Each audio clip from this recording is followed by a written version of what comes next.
I'm an economist. I work at Tufts, and I've got a great job because I get to spend a lot of time thinking, writing, teaching, talking, doing research about things I care about. I care a lot about food, and getting to spend all day thinking about that's kind of like being a kid in a candy shop.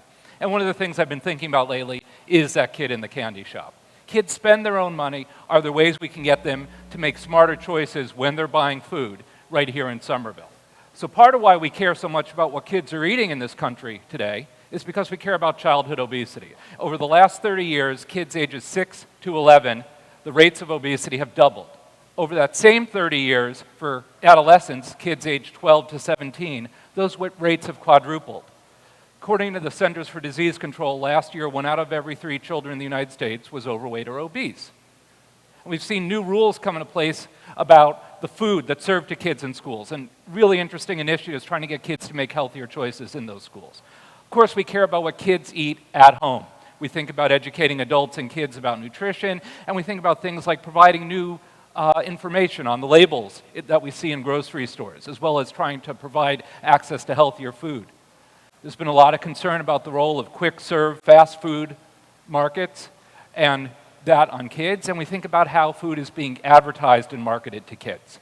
Some say that advertising and marketing is a 3-in-1 market as far as kids are involved.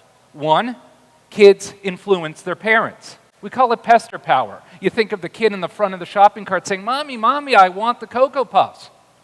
Right? 2, kids grow up and become adult consumers. And so perhaps there's an interest in advertising to kids to get them to recognize and perhaps have good feelings about brands and products to carry into their adulthood.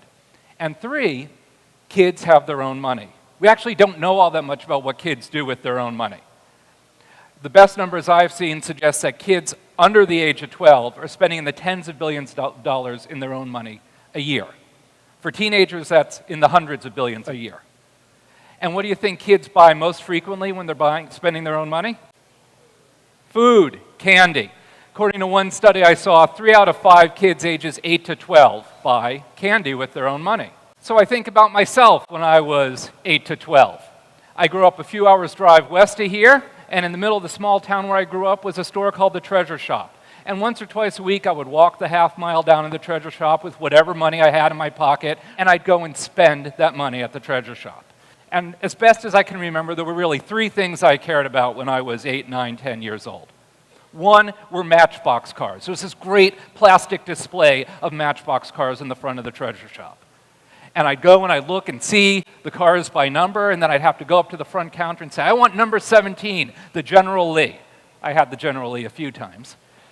It was $1.49, and they kept those behind the counter because you couldn't trust the kids in the neighborhood with access to the boxes. They'd be stealing them. So $1.49 for a Matchbox car. Or for 25 cents in 1980, you could buy a pack of 15 baseball cards, and it came along with a piece of pale pink, tasteless bubble gum, but you chewed it anyway. Or 3, candy.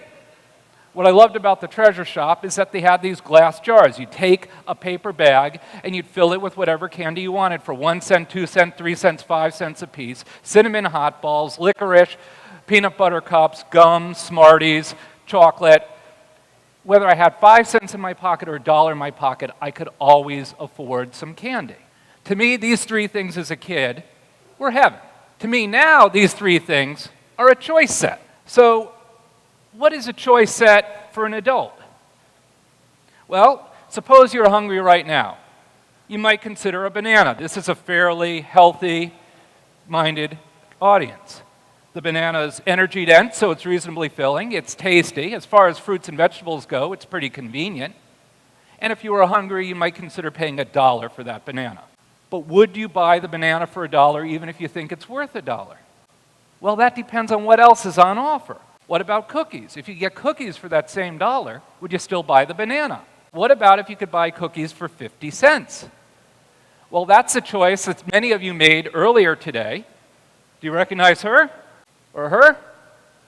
So they were selling bananas and cookies, and it really was a fundraiser. We are giving the proceeds to YMCA in Somerville, but it was also an experiment, and we were experimenting on you. Anyone could buy a banana for $1. But some of you were offered cookies for $1 as well. Some of you were offered cookies for just 50 cents.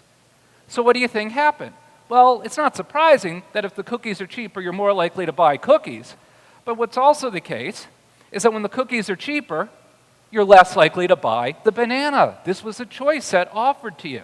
When the 50-cent cookies were on offer, you bought far fewer bananas than cookies, but when it was all $1, you were more likely to buy the banana than the cookie. If adults do this, do kids do this too? What we've found in a bunch of lab experiments is that kids do seem to pay attention to price. When we present kids with different snack foods and at different prices, they pay attention, more attention than I expected. In fact, they pay more attention to price than other things, like warning labels saying, don't eat this because it's crap. When we see that something works in the lab, then we have to wonder, does it also work in the real world?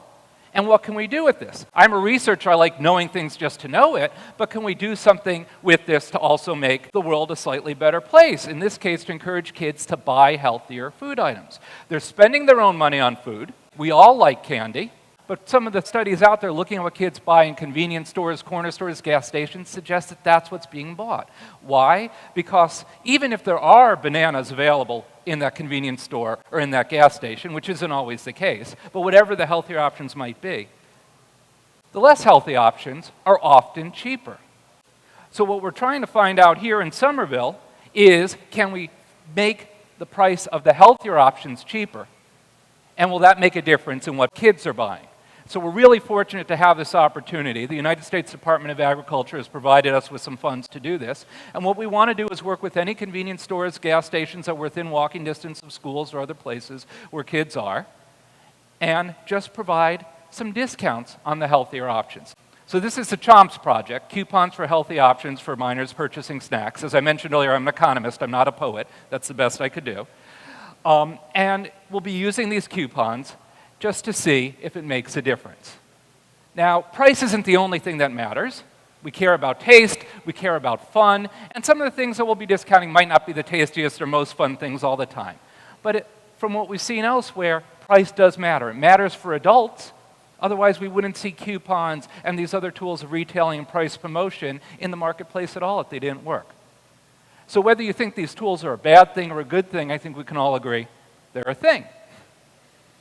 And let's see if that thing can change what kids are buying when they're spending their own money.